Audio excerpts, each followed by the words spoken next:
और खेसारी लाल अपनी सीट पर आगे चल रहे हैं। एक और बड़ी खबर, आपको लगातार जानकारी देता जा रहा हूं, जिस सीट का हिसाब पता चलता जा रहा है।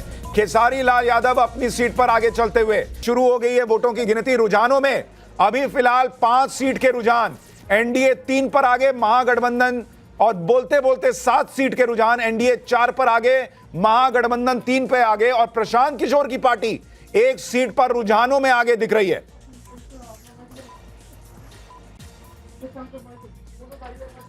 सुशांत जी बहुत बहुत धन्यवाद। और आशा है कि शुरुआत अच्छी हुई है तो जाहिर है अंत भी अच्छा ही होगा। लेकिन मैं बस आपसे एक सवाल पूछना चाह रहा था, बीच में बार बार आवाज नहीं आ रही थी, कि आप जो पप्पू जी से बात कर रहे थे वो मस्कट के एयरपोर्ट से बात कर रहे थे या फिर कहां, दिल्ली, बिहार, कहां से थे वो दिल्ली में थे। अच्छा सॉरी, आप तो बिहार वाले पप्पू जी की बात कर रहे हैं। ओके, मैं बस एक ही चीज कहना चाहता हूं कि अब सबका तो आपने सबको शुभकामनाएं दे दी, सबका तो भला नहीं हो सकता। जिस तरीके से शुरुआत हुई है बेहद शानदार, अंत भी शानदार ही होगा। एनडीए ने जिस तरीके से चुनाव लड़ा है, ऑन ग्राउंड जिस तरीके से लहर है, प्रो इनकम्बेंसी है, और जिसके साथ साथ चाहे वो आरजेडी का ट्विटर हैंडल हो, चाहे बाकी सभी पार्टियों के ट्विटर हैंडल हो, उनके एक अलग से एक रैंट आना शुरू हो गया है जो रूटीन है। 2000 ठीक है, मैं आपके पास आता हूं। एक बार बड़ी खबर बता दूं, मोकामा सीट का रुझान आ रहा है। अनंत सिंह मोकामा सीट से आगे चल रहे हैं। 2 दिन से रसगुल्ला बनवा रहे थे, अब अभी तो खैर शुरुआती रुझान है लेकिन कह नहीं सकते, लेकिन क्या रसगुल्ला खिला पाएंगे या नहीं। लेकिन और राहुल माफ कीजिएगा, तेज प्रताप जो हैं वो अपनी सीट पर, महुआ सीट पर तेज प्रताप आगे चल रहे हैं। लालू जी के बड़े बेटे तेज प्रताप आगे। 12 सीटों के रुझान, एनडीए 6, महागठबंधन 4 पर आगे। और नितिन नवीन बीजेपी के जो नेता हैं वो अपनी सीट पर आगे चल रहे हैं। तो शुरुआती रुझान अभी पोस्टल बैलेट्स के ये रुझान है। 8 सीटों पर एनडीए आगे, महागठबंधन 5 सीट पर आगे। तो ये आपको शुरुआती रुझान दिख रहा है। तो ये तमाम जो है वो रुझान आते चले जा रहे हैं, जो हम आपको बताते चले जाएंगे। आप स्क्रीन पर डालते जाइए कौन कहां आगे, मैं पढ़ के बताता भी चला जाऊंगा। और साथ ही हमारे साथ तमाम लोग जुड़ गए हैं। प्रियंका जी आरजेडी से हमारे साथ हैं। प्रियंका जी, शुरुआती रुझान में तो अभी हालांकि पोस्टल बैलेट है, बहुत अर्ली है, लेकिन क्लोज फाइट दिख रही है।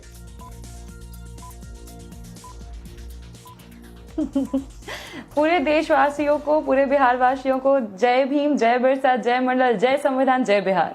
आज बिहार बदल रहा है, इसलिए सब लोग मुस्कुराइए। रुझान जो भी हो, शाम का रिजल्ट आपको जो दिखेगा वो बदलाव दिखेगा, बिहार इतिहास लिखेगा। जैसे वोट प्रतिशत में लिखा है वैसे ये भी लिखेगा कि बिहार को सबसे युवा मुख्यमंत्री मिल रहा है। तो यही है हमारा रुझान, यही है बिहार। नो मैटर आप क्या चला रहे हैं सुशांत जी, ठीक है। तो और वोट चोरी हो पाया है, नहीं हो पाया है? नहीं, देखिए उस पे तो हमारा पूरा नजर न है सुशांत जी। तो नहीं हुआ ना। तेजस्वी जी प्रेस कॉन्फ्रेंस किए, बोले हैं उन अधिकारियों को नजर है हमारी, उन अधिकारियों पे जिन्होंने पिछले बार वोट चोरी करवाई, इसलिए इस बार संभल के रहे, सब पर पूरा नजर है। अरे तो मैं कह रहा हूं, तो काउंटिंग शुरू हो गई, नहीं हुई है ना वोट चोरी। आज हम लोग जब लोग बैठे हुए थे, जी मैं कह रहा हूं कि आप कॉन्फिडेंट है, सरकार आपकी बन रही है, काउंटिंग शुरू हो गई, अब कब वोट चोरी होगा? अब तो नहीं हुआ ना, मतलब अभी अब जो नतीजे आ रहे हैं वो क्लियर में चोरी नहीं होने देंगे ना। अरे नहीं दे चोरी नहीं होने देंगे। अरे तो बहुत बढ़िया, नहीं दे रहे हैं ना, तो नहीं हुआ ना। आधी रात तक काउंटिंग गया था, वो नहीं जाएगा। बहुत बढ़िया, बहुत नहीं जाएगा आधी ये रात अच्छी बात है। तो जो भी नतीजा आएगा, आप कह रही हैं कि वो क्लीन आने वाला है आपके हिसाब से। देश के लिए तो आता ही है, आपके हिसाब से भी क्लीन आएगा एकदम। ठीक है। हमारे साथ और तमाम लोग भी जुड़े हुए हैं। एक बार चलते हैं अजय वर्मा जी के पास, कांग्रेस के नेता हमारे साथ जुड़ गए हैं। अजय जी, आपका कॉन्फिडेंस? नमस्कार देशवासियों को, बिहार वासियों को मेरा नमस्कार, और मोदी जी को भी मेरा नमस्कार, क्योंकि वो नॉन बायोलॉजिकल हैं, देवताओं के राजा हैं। अभी मैं थोड़ी देर पहले सुन रहा था कि भाई वो कोई सज्जन थे, वो कह रहे थे कि साहब वो मस्कट से बात कर रहे थे, भूटान से बात कर रहे थे, सब भूटान गए हुए थे राजा साहब का बर्थडे मनाने। देखिए, इस बिहार की जो जनता है वो 88% सुशांत जी बैकवर्ड और ओबीसी की जनता है और एससी की जनता है। उसने तय कर लिया है कि वोट चोरी कर ले कोई। मैं आपको थोड़ा सा रोक रहा हूं। जमुई सीट का रुझान आ रहा है। श्रेयसी सिंह बीजेपी की जो है वो जमुई सीट से आगे चल रही है। ये बड़ी खबर।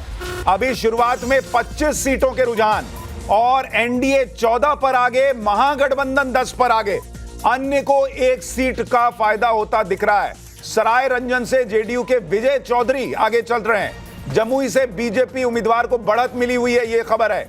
महुआ सीट जो है, महुआ में दीघा से नितिन नवीन जो है वो आगे चल रहे हैं, ये बड़ी खबर आ रही है।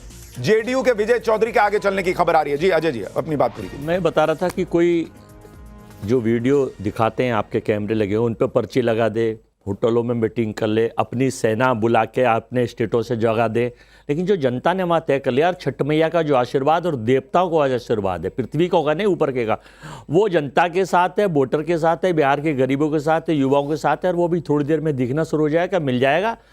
तेजस्वी जी बहुमत के साथ मुख्यमंत्री बन रहे हैं, महागठबंधन सरकार बनाने जा रहा है। आपको भी बधाई होगी, थोड़ी देर बाद सबको बधाई होगी। ठीक है, महागठबंधन सरकार बना रहा है। शुरुआती रुझान में 18-11 का आंकड़ा। और बड़ी खबर आप देखिए, जनसुराज 2 सीटों पर आगे दिख रही है। अभी शुरुआती रुझान, पोस्टल बैलेट के नतीजे खुल रहे हैं। अभी ईवीएम की काउंटिंग शुरू होनी बची हुई है और खेसारी लाल अपनी सीट पर आगे चल रहे हैं। एक और बड़ी खबर, आपको लगातार जानकारी देता जा रहा हूं, जिस सीट का हिसाब पता चलता जा रहा है। खेसारी लाल यादव अपनी सीट पर आगे चलते हुए 18-11 और प्रशांत किशोर की 2 सीटों पर आगे चलने की खबर उनकी पार्टी की। यह बड़ी खबर है। सुजाता जी, क्या आपको लगता है अभी पोस्टल बैलेट ये आंकड़ा बदलेगा? ये तो पोस्टल बैलेट शुरुआती रुझान है, अभी ईवीएम खुलने दीजिए। बहुत सारे लोग, जो बहुत सारे पोल पंडित भी शायद थोड़े से गलत साबित हो सकते हैं, क्योंकि बिहार रिएक्शन जल्दी से तारिक अनवर जी का लूं। तारिक अनवर जी जनसुराज के प्रवक्ता भी हैं। तारिक भाई, आपके लिए अभी 2 सीटों पर रुझान बेहतर दिख रहा है, 2 सीटों पर बढ़त दिख रही है। जी सुशांत जी, अभी तो शुरुआती दौर है, थोड़ा सा हम लोग वेट कर ले तो ज्यादा बेटर होगा। लेकिन ये हमारे लिए शुभ संकेत है। जिस तरह से एग्जिट पोल वाले कल तक हमें 0 सीट दिखा रहे थे, कम से कम अभी 2 सीट पर आप ही के चैनल के माध्यम से दिखाई दे रहा है, तो ये एक शुभ संकेत है। थोड़ा सा हम लोग इंतजार कर ले तो ज्यादा सही रहेगा। ठीक है, आपको कितनी सीटों का, अब प्रशांत जी तो कह दिए 130-140, लेकिन अब रियलिस्टिकली कितना लग रहा है अब आपको? अभी प्रेडिक्ट करके भी क्या फायदा, जब आधे 1 घंटे में सब कुछ क्लियर ही हो जाएगा। तो इसलिए मैं कह रहा हूं, लग तो रहा है तब भी प्रेडिक्ट करके बहुत फायदा नहीं हुआ। वो तो जनता मालिक है, जनता का जो जनादेश होगा उसको अस्वीकार कर लेंगे। आज ठीक है, अभी 2 सीट पर जनसुराज आगे चल रहा है। एक तो गायघाट की सीट है जहां से अशोक सिंह आगे चल रहे हैं, और जोकीहाट एक सीट है, मुस्लिम बहुल इलाका है, वहां पर जनसुराज आगे चल रहा है। 40 सीटों के रुझान शुरुआती तौर पर दिख रहे हैं। 22 सीटों पर एनडीए, महागठबंधन 15 पर, और 2 सीटों पर प्रशांत किशोर की पार्टी आगे चलती हुई दिख रही है। तो ये बड़ी खबर जो है वो दिख रही है कि प्रशांत किशोर की पार्टी भी शुरुआती तौर पर ही सही, लेकिन रेस में बनी हुई दिख रही है। निशांत मिश्रा एलजेपी के प्रवक्ता हमारे साथ हैं। निशांत भाई, एलजेपी का क्या सीन रहने वाला है? निश्चित तौर पे आवाज आ रही है? जी आ रही है। जी, सभी को मेरा नमस्कार। पहले देखिए, निश्चित तौर पे जिस तरीके से एनडीए का जो कुनवा है, हम लोग 5 गठबंधन के साथी, और हमने जो जिस तरीके से लड़ाई लड़ी है और जो विकास के मुद्दे पे लड़ाई लड़ी है, उसका रिजल्ट अब तो कुछ ही 10 क्षणों में सबके सामने होगा। और आप देख भी रहे हैं कि रुझान जिस तरीके से आ रहा और बेहतर होता चला जाएगा। और एक बड़ी खबर, बिहार के डिप्टी सीएम विजय सिन्हा अपनी सीट पर आगे चल रहे हैं। दानापुर से रामकृपाल यादव जो है वो आगे चल रहे हैं। कुटुंबा से कांग्रेस के राजेश राम आगे। शेखपुरा से विजय सिन्हा, कहा जा रहा था दोनों डिप्टी सीएम अपना चुनाव हार सकते हैं, हालांकि अभी ये शुरुआती रुझान है, लेकिन एक डिप्टी सीएम विजय सिन्हा अपनी सीट पर आगे चल रहे हैं शेखपुरा से। ये बड़ी खबर आ रही है।